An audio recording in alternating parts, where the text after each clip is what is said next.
أعوذ بالله من الشيطان الرجيم. بسم الله الرحمن الرحيم.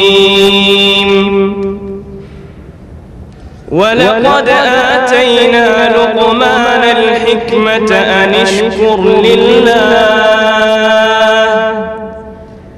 ومن يشكر فإنما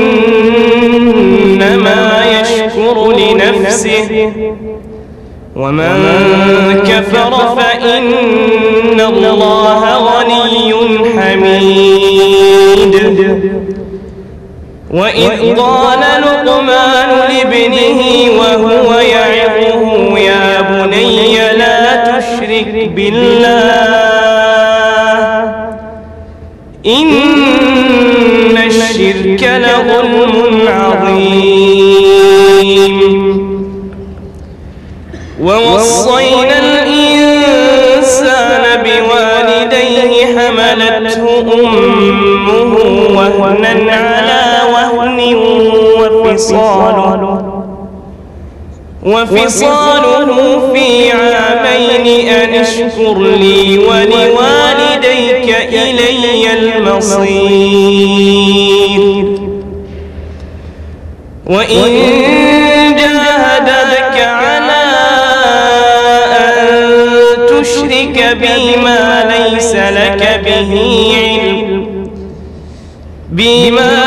لك به علم فلا تطعهما وصاحبهما في الدنيا معروفا واتبع سبيل من أناب إلي ثم إلي مرجعكم فأنبئكم بما كنتم تعملون.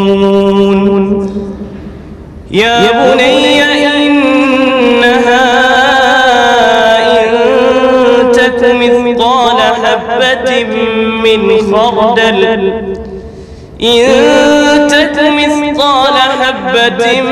من خردل